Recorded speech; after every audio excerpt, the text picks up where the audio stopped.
and welcome to episode 5 of the Living Memory Association's Away for the Messages podcast, following Edinburgh's shops and retail heritage. Today's episode is the second part of a feature on the shops in the Niddrie and Craigmillar area of the city, and focuses on one particular shop, Cunninghams. As this shop celebrates its 70th anniversary in 2024, we hear from proprietor Alan Cameron about the beginnings of this family-run business, which started as a draper's and haberdashery under his sister Nan, and how it has adapted to continue serving the community along the Niddrie Mains Road and beyond. So let's away for the messages, popping into Cunninghams for a few memories from this long-standing family business. The family have been here since 1954, I believe. Not that I was here then, but 54 was when my sister actually started. Well, it was actually my father who bought the shop, and my sister was going to be the hotshot sales assistant, which I think she was in many ways. So we started in 1954. This shop, well, it's actually two shops actually now, but then it was only one shop, and we bought, or the family bought, the one next door, which is, so we have become 12 and 14. She was here for, I don't know how long it was now, a good 50 odd years. I've only been here about 20. We had other shops in the town, and I was in one of them down in Granton, which is long gone now, of course. But we've been here, as I say, 69 years. We're surviving just about. Can you tell me a little bit about what you sell, the original products that were sold? Are they still very much the same as when your sister Nan had it? We are what's normally or was known as a drapery store, which really stocks everything that you might consider, from socks, shirts, ties, night dresses, you name it. We had it, or still have it in many ways. Most of it now, it's changed really to, we do mostly wool, and we do a lot of ladies' nightwear and jumpers, that sort of thing, some slippers. But recently we've taken over what was my brother's shop, which was just along the road, which was called Sutherland's, and we have some of his do-it-yourself sort of thing, filler and bits and pieces, pots and pans and things like that, brushes. Expanded a little and contracted a little.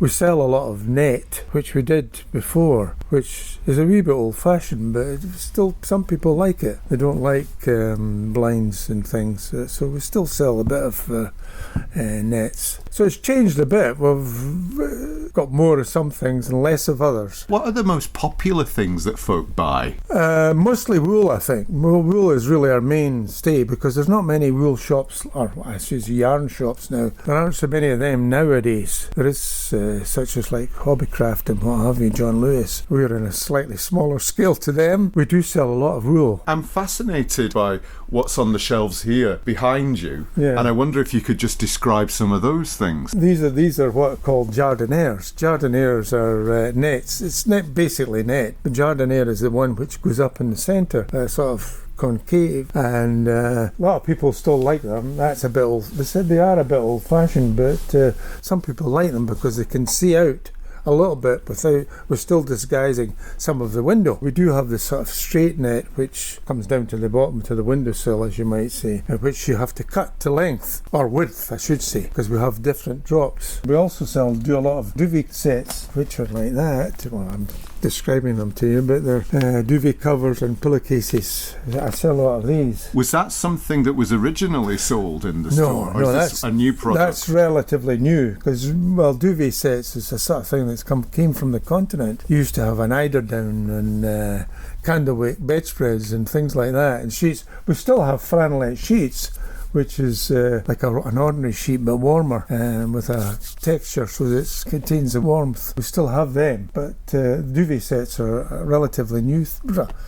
I'm saying maybe 20 years, maybe more. Yeah, I mean, I'm looking around me and I'm thinking a lot of the things that here you might have found in a department store in town, but there aren't any department stores in town anymore. So you're filling a gap here, I suppose. Yeah, we are. There's a lot of people come, because they know I have certain things that, especially old wifeys, they like, I'm going to say knickers, but it's not knickers now, but it's panties. They still like them, and I sell a lot of ladies' night dresses. When you look online, it says Cunninghams Ladies Fashions. It doesn't say Drapers, it says ladies clothing. No, I know, that's they have difficulty putting us into a niche, and I have a lot of people coming on the phone looking for certain things, but generally speaking we can accommodate them. But I do sell a lot of night dresses because they seem to, the bigger stores and the Primark, they seem to think that people are all about 15 instead of 50 years older.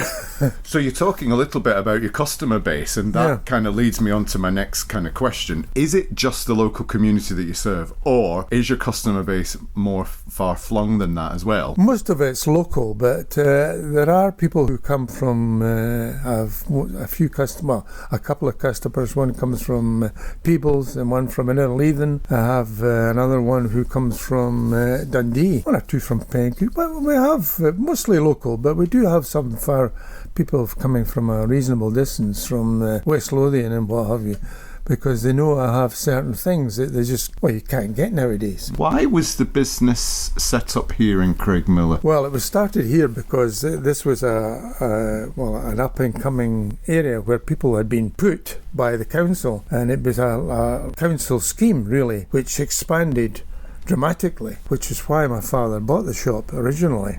Plus the fact my sister, who had left school and had worked in a shop in Easter Road, and she thought she could do it on her own, which she did. So this shop was opened primarily to serve an area which was seemingly expanding. I believe at one stage that there was about a population about 27,000 in the greater Craigmillar Niddrie area, but that was decimated when they started demolishing the schemes round about here, so it was reduced to about 9,000 at one stage, although recently the housing stock they've built everywhere now. The population is less, but the area's improved dramatically, I would say, although not all of them know where I am. Do you recollect how your sister felt about working here? Oh, well, she loved it because she was quite an outgoing person, friendly, I would say, and there is a story that she employed half of the young ladies of Craigmillar in the shop, and it's amazing the number of people who come in, and I used to work for Nan all these years ago.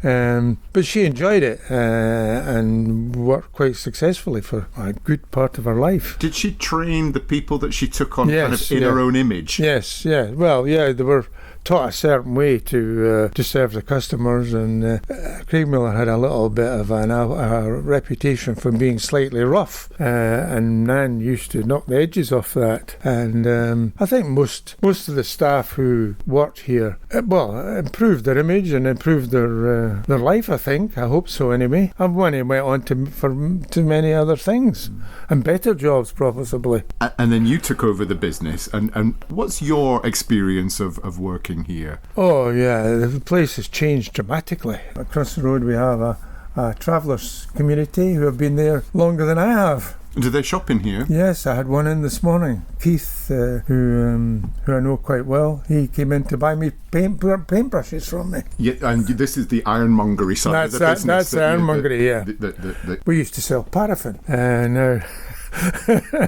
and we had a pump which everybody used to admire, and I have photographs of that pump, as a matter of fact. So people would come with tins and get their paraffin. Get paraffin. But of course paraffin has gone out of fashion a little bit, well, more than a little bit. It's gone out of fashion. You can't find an ironmonger for love nor money, really, can you, these days? You've got to go to B&Q. Which is down at Craig Park, quite a good bit away. If you only want a couple of screws, I can supply them, and not a packet. Why do you think the business has lasted so long? I mean, here we are. It's going to be, your 70th anniversary next year? 70th next year, yeah. Well, I think we've been lucky and unlucky in many ways, but from having in this actual parade, we had actually 3 shops. We're now reduced to 1, but we've still managed to survive, really, because certain things of, as I say, the yarn and the wool, there are fewer, well, there are hardly any shops now that sell that, and we're the last shop standing after, well, Luca was the previous one on the corner who had that, Raymond, I think his name was. He died, and that shop went as well. Can you tell me a little bit about the shops that would have been your next door neighbours when Cunninghams first opened here, or within the last kind of 30, 40 years, for instance? Well, next door was the post office. Next door was Eddington's and Ginny Flet's, which are sort of fruit and veg and grocery stores. And then on the corner was Luca's. On the other corner, a few doors along, was the TSB. There was a hairdresser. As I say, there was Sutherland's, the dry saltery store. Further along, there was more recently, there was a bingo store, another fruit and veg, a fish and chippy, optician, a butcher, a store, another chemist. There was 2 chemists, actually. So what I'm imagining here in my head is like a thriving little high street. Yes. Where people would come for their messages. They wouldn't need to go into town. And this is before Fort Kinnaird, what you call Craig Park, existed. That's right. So folk could get pretty much everything they needed. Yeah, that's right. That was it. And then now they've built a little high street or a little bit further along next to the what used to be. There used to be a big B&Q store there. That was demolished, and there is now a school. It sounds like, I mean, you've had to adapt the business to changing times. Yes. But you're still here 70 years later. So what do you think you're doing right? I don't know if I have the secret. Determination, maybe, or refusing to give in, I think, to the modernity. I'm not saying we make a fortune, because we don't. But we've survived, and we're still here. I wonder if you would describe to me, because this is a very unique shopping environment. It's probably, the last of its kind, if you like. And I wonder if you would describe some of the fixtures and fittings that you store your product in. Well, we have shelving around the walls, which contains the wool and yarn and what have you. But we also have counters, which are pretty unusual, actually. To build them nowadays would be a fortune, but they're wooden with glass fronts and what have you. We have, I would say, about 7 or 8 on in total, plus a metal one, which is quite unique, actually. And we have real cabinets and button cabinets. That is, well, it's a concoction made up by me, actually, where the hardware things with pegboard. It was just to try and show everything off. In many ways, I was too mean to buy a ready-made, so I made one up, which is working just as well as everything else. But you've got all these drawers. Yeah. I mean, they're different kinds of drawers with different fixtures on them. Could you describe them to us, please? Well, they contain, most of them contain things which I sell pretty regularly. Socks, jet socks, things like that. In this particular unit, this metal one which I have, there's 18 drawers which contain, in some cases, things that are handy for me to serve the customers. If I can find them. I think you've got a system. I mean, have they got little labels on? Well, they were supposed to, but some have labels, but generally speaking, I know where everything is. But some have labels on them. I mean, it's wonderful because folk can come up to the counter and see inside the counter. You've got your products and you've got this glazed top. Yeah. It's beautiful brass. This is a beautiful unit because it's very unusual. Most of them are wood. With glass in them, obviously, but this one is a very unusual one. Plus, it's an extra length. Most of them are about 6 feet roughly in length, but this one is 7.5 feet, I think, from memory, with sliding doors where you can get into the shelves with a measuring stick on it for measuring. I still measure in yards. I don't measure in meters. I can work out the difference. I mean, it is, it's proper old school, proper kind of selling, shopkeeping. Yes, it is. What's your favourite thing about working here? Well, I think it gets me out of the house, and I like to meet people. And the people in Craigmillar are pretty friendly, really. Do you feel like a fixture? I feel like a fixture. Of this community, of this place. Yes, I don't live here, but I do work here. There has been a big influx of foreign people, a lot of Polish people. Has that influenced what you sell? Not really, I don't think so, because the Polish people do like a lot of net. They are very right into nets and lace and things like that. We have the local MSP next door. I had Nicola Sturgeon opening that shop next door, but that's another story.